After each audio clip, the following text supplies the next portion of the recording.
Hello, today I will be discussing the different types of point mutations for Genetics 311, Exam 4, Prompt 1b.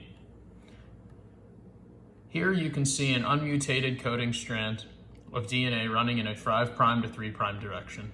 Below that, there is a template strand or a non-coding strand running in anti-parallel to the coding strand in a 3' to 5' direction.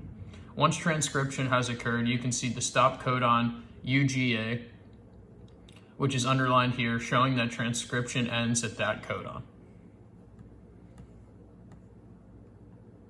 For the first mutated sequence, you can see that a G nucleotide has been replaced by a T in the coding strand. This results in a change in the codon GCU to UCU, and a change in the encoded amino acid. Since this mutation changes a purine nucleotide for a pyrimidine, this mutation is called a transversion. The result in a Missense point mutation where there is a change to the encoded amino acid sequence. In mutated sequence 2, a T nucleotide is swapped for a C in the coding strand. This type of mutation is called a translation, as a pyrimidine was changed out for another pyrimidine. As a result, the codon GCU was altered to GCC. But this leads to the encoding of the same amino acid sequence as the original sequence. When there is no change to the amino acid sequence, this is known as a silent point mutation. In the third mutated sequence, an A nucleotide is mutated to a T.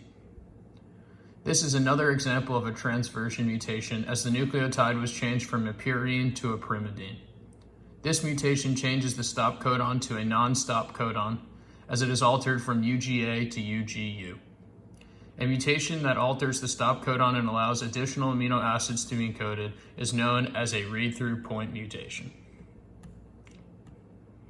In the last mutated sequence, a G nucleotide is swapped for an A. This mutation from purine to purine is another example of a translation mutation. In this instance, a new A nucleotide creates a UGA stop codon before the original stop codon. When a non-stop codon is mutated into a stop codon, it is known as a nonsense point mutation. Thank you.